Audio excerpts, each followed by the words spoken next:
Hello student, आज मैं आपको धारा लूप पर बल युग्म का आघूर्ण एवं चल कुंडली धारा मापी के चैप्टर का नेक्स्ट हेडिंग बताऊंगा। चुंबकीय द्विध्रुव अर्थात मैग्नेटिक डाइपोल। चुंबकीय द्विध्रुव कहते किसे हैं वो जान लीजिए। जब दो बराबर एवं विपरीत प्रकृति वाले ध्रुव एक दूसरे के बहुत समीप हो तो ऐसी व्यवस्था को हम चुंबकीय द्विध्रुव कहते हैं। जैसे दंड चुंबक, धारावाही परिनालिका, चुंबकीय सुई, धारावाही लूप आदि। अब धारावाही परिनालिका, धारावाही लूप के बारे में आपको पिछले वीडियो में बताया जा चुका है। दंड चुंबक क्या होता है वो देख लीजिए।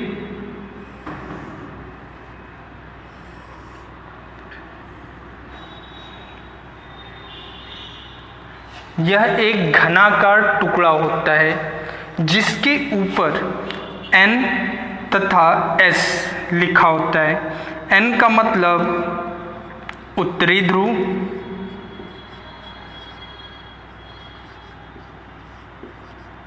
तथा S का मतलब होता है दक्षिणी ध्रुव।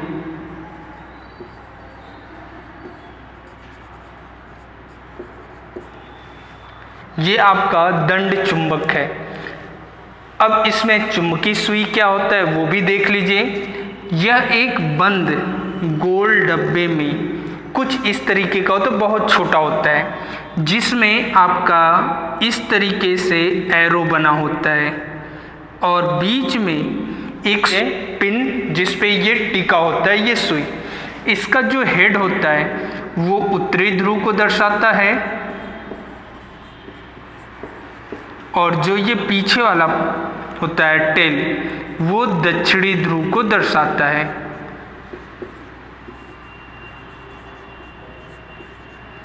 तो ये आपका है चुंबकीय द्विध्रुव। नेक्स्ट हेडिंग है एक समान चुंबकीय क्षेत्र में रखे दंड चुंबक पर बल युग्म का आघूर्ण। जब किसी दंड चुंबक को हम एक समान चुंबकीय क्षेत्र B में अगर रख देते हैं तो उस पर एक बल युग्म कार्य करता है जो उसे क्षेत्र की दिशा में लाने का प्रयत्न करता है। तो मान लेते हैं कि एक समान चुंबकीय क्षेत्र वेक्टर B है जिसमें कोई दंड चुंबक थीटा कोण पर रखा हुआ है, यानी क्षेत्र से थीटा कोण पर रखा गया है। तो इस पर हमारा दो बल कार्य करेंगे, एक ऊपर की तरफ और एक नीचे की तरफ, जो इसे क्षेत्र की दिशा में लाने का प्रयत्न करता है। क्योंकि आपको बताया जा चुका है जब किसी आयताकार कुंडली को एक समान चुंबकीय क्षेत्र में रखते हैं तो उस पर कार्य करने वाला बल आघूर्ण tau equal to IA/B sin theta होता है। तो जब हम दंड चुंबक को चुंबकीय क्षेत्र में रखे हैं तो उस पर लगने वाला बल युग्म का जो आघूर्ण होगा tau equal to IA/B sin theta, ये हमारा इस दंड चुंबक पर लगने वाला बल आघूर्ण होगा। यदि दंड चुंबक में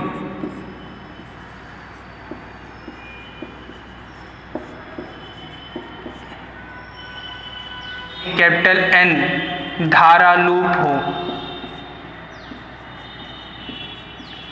हो तो tau equal to NIA/B sin theta, ये हमारा समीकरण 1 हो जाता है। अब ये जो दंड चुंबक है यह हमारा चुंबकीय द्विध्रुव की भांति व्यवहार करता है। आपको वैद्युत क्षेत्र एवं कूलाम के नियम में बताया गया था जब किसी वैद्युत द्विध्रुव को एक समान वैद्युत क्षेत्र में थीटा कोण पर रखा जाए तो उस पर कार्य करने वाला जो बल आघूर्ण होता है tau equal to PE sin theta होता है। इसे हम समीकरण 2 मान लेते हैं, जहाँ P आपका वैद्युत द्विध्रुव आघूर्ण, कैपिटल ई वैद्युत क्षेत्र की तीव्रता, तथा साइन थीटा, थीटा जो हमारा होता है कोण होता है। तो अब इन दोनों समीकरण 1 व समीकरण 2 की अगर हम तुलना कर दें तो दोनों LHS टाउ है जो कि बल आघूर्ण को प्रेजेंट करते हैं। अब इसमें इसको हम इस पद को छोड़ देते हैं, अभी हम B लेते हैं। B हमारा चुंबकीय क्षेत्र होता है, यहाँ पे E जो है वैद्युत क्षेत्र है। दोनों थीटा कोण पे रखे हैं तो दोनों का साइन आपस में बराबर है। अतः ये जो हमारा P है ये NIA के इक्वल होगा। P को हम वैद्युत द्विध्रुव कहते हैं क्योंकि यह वैद्युत क्षेत्र के कारण उत्पन्न होता है। अब यहाँ पे NIA जो हमारा है चुंबकीय क्षेत्र के कारण उत्पन्न हो रहा है, तो इसे हम चुंबकीय द्विध्रुव को हम कैपिटल M से प्रेजेंट करते हैं जो NIA के बराबर होगा। अतः NIA का मान समीकरण 1 में रख दे तो हमारा मिल जाएगा tau equal to MB sine theta. ये हमारा सूत्र है। जब किसी दंड चुंबक को हम एक समान चुंबकीय क्षेत्र में रखते हैं तो उस पर जो लगने वाला बल आघूर्ण होता है tau equal to MB sine theta होता है, जहां M चुंबकीय द्विध्रुव आघूर्ण है, B चुंबकीय क्षेत्र की तीव्रता है तथा थीटा जिस कोण पे हम उसे रखे हुए हैं। तो यदि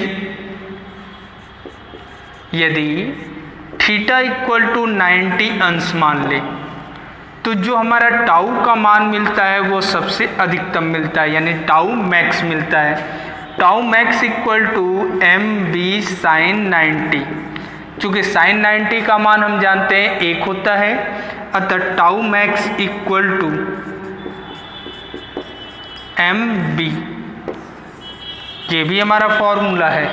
नेक्स्ट हेडिंग है चुंबकीय द्विध्रुव आघूर्ण अर्थात मैग्नेटिक डाइपोल मोमेंट।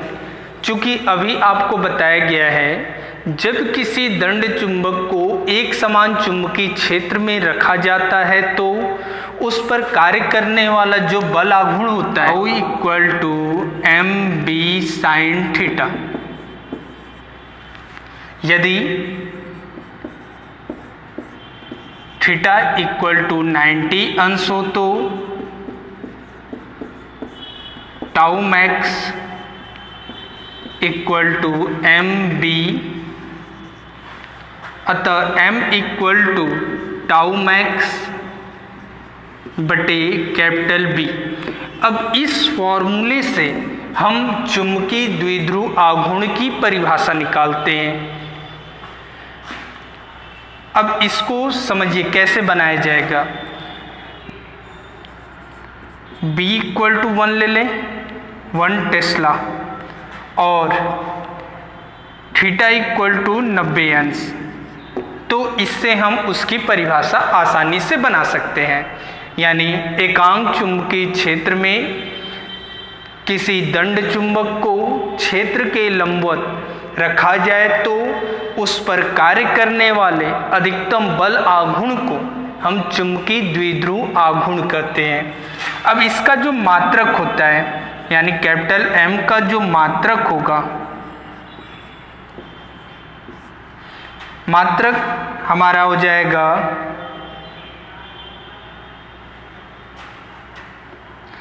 बल आघूर्ण। बल आघूर्ण का जो मात्रक होता है वो हमारा न्यूटन मीटर होता है बटे चुंबकीय क्षेत्र की जो तीव्रता होती है उसका जो मात्रक होता है टेस्ला। तो इसका मात्रक जो होगा न्यूटन मीटर प्रति टेस्ला, या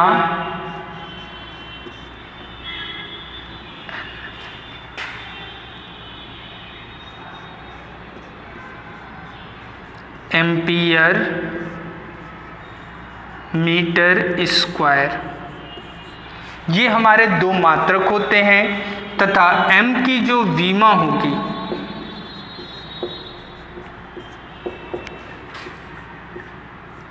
m की जो विमा होगी L के पावर 2a, ये हमारा विमा होगा। नेक्स्ट हेडिंग है बाह्य चुंबकीय क्षेत्र में चुंबकीय द्विध्रुव की स्थितिज ऊर्जा। जब किसी द्विध्रुव को एक समान चुंबकीय क्षेत्र में रखा जाता है तो उस पर एक बल युग्म कार्य करता है जो उसे क्षेत्र की दिशा में लाने का प्रयास करता है।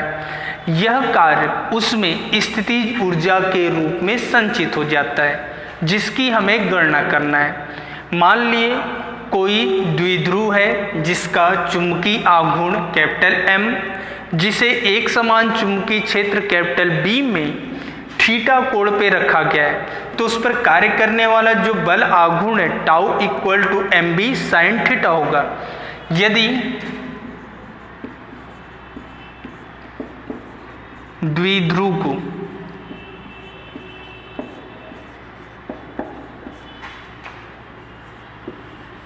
d थीटा कोण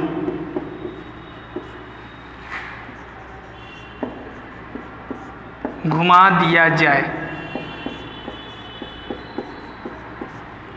तो किया गया कार्य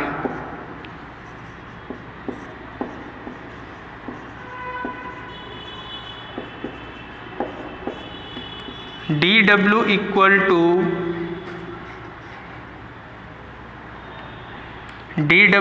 to tau D theta.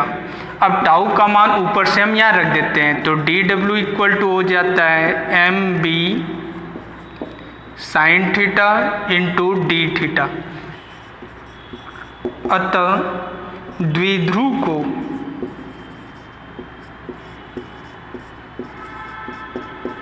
Theta 1 से थीटा 2 कोण तक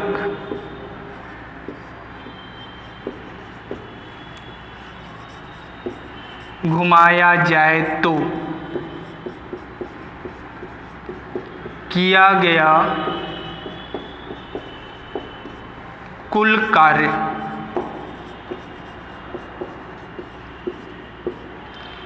W equal to integration theta 1 से theta 2 mb sine theta D theta. यानी जब हम द्विध्रुव को थीटा 1 कोण से थीटा 2 कोण घुमाते हैं तो किया गया कुल कार्य जो है हम W मान लेते हैं। W जो हमारा होता है वो पूरा कार्य होता है, सूक्ष्म कार्य हमारा dW है। जब कई पार्ट में कार्य को किया जाएगा तो सबका योग W के बराबर होगा। तो जो राइट साइड में पद है उसका समाकलन कर देते हैं तो हमारा हो जाएगा W इक्वल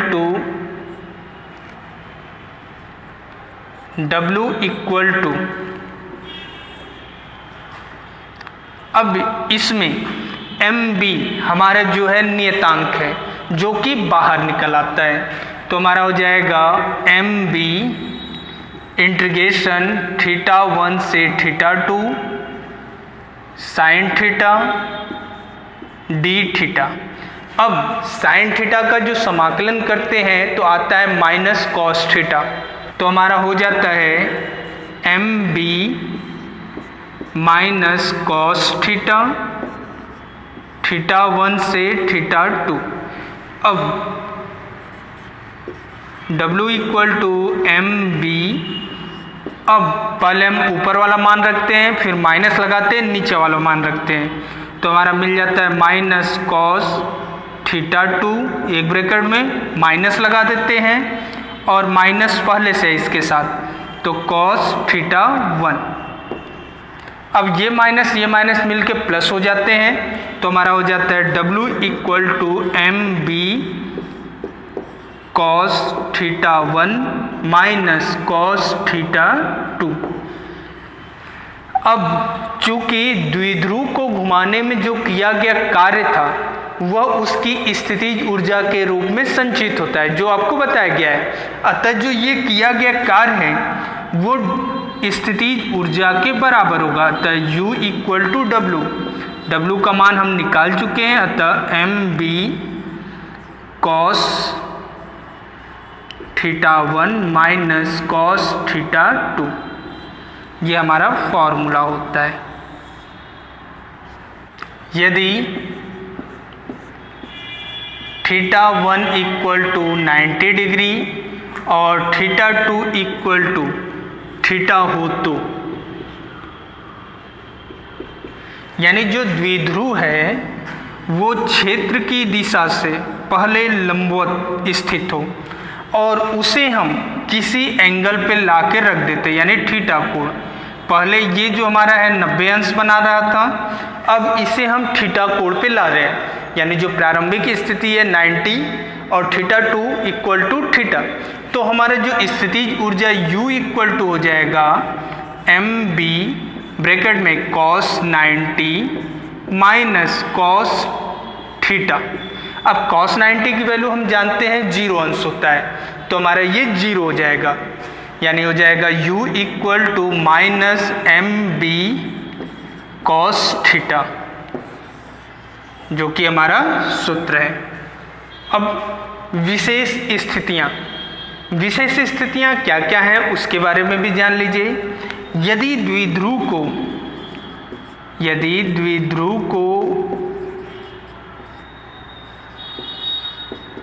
90 अंश घुमाया जाए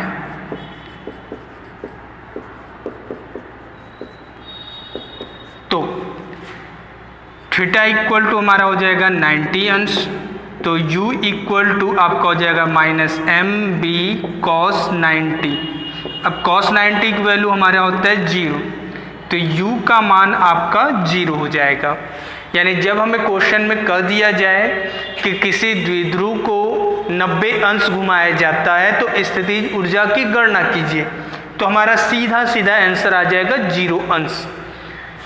दूसरा पॉइंट है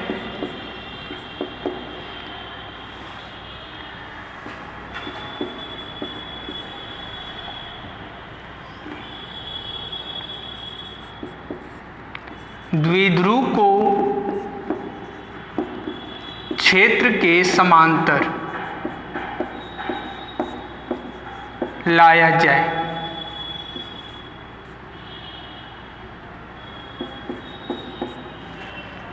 तो थीटा इक्वल टू आपका हो जाएगा 0 अंश, थीटा इक्वल टू 0 अंश हो जाएगा, तो U इक्वल टू हो जाएगा माइनस mb cos 0। अब cos 0 की जो वैल्यू होती है हमारा हो जाएगा 1, तो हो जाएगा U equal to minus mb। और तीसरा केस लेते हैं, जब द्विध्रुव को 180 अंश घुमाया जाए तो हमारा थीटा इक्वल टू 180 हो जाएगा 180 अंश, और U इक्वल टू जाएगा माइनस mb cos 180 अंश। cos 180 अंश का जो मान होता है हमारा -1 होता है, और ये माइनस पहले से है, तो हमारा जो U का मान मिलेगा प्लस mb।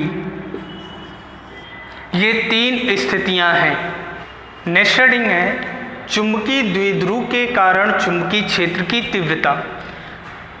द्विध्रुव के कारण जो हम चुंबकीय क्षेत्र की तीव्रता निकालते हैं वो 2 स्थितियों में होता है, पहला अच्छी स्थिति, दूसरा निरक्षीय स्थिति।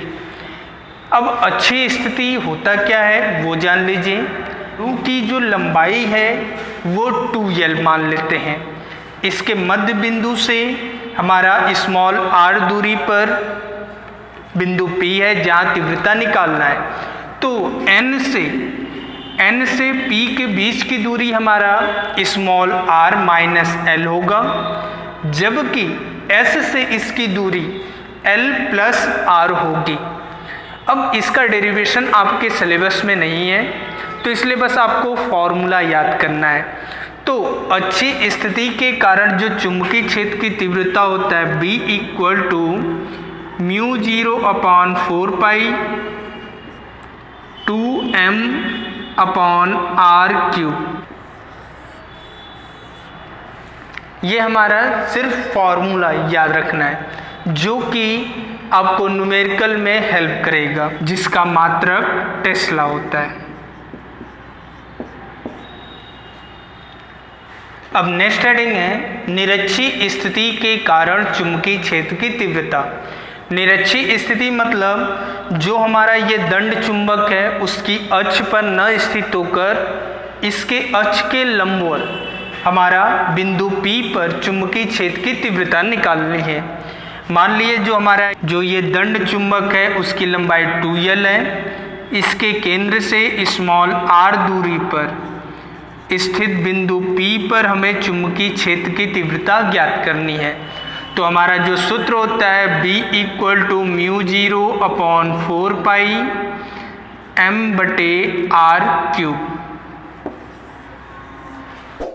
वीडियो को अंत तक देखने के लिए धन्यवाद। जो चैनल पर नया चैनल को सब्सक्राइब कर ले, नोटिफिकेशन बेल ऑन कर ले तथा लाइक, शेयर एवं कमेंट करना ना भूले।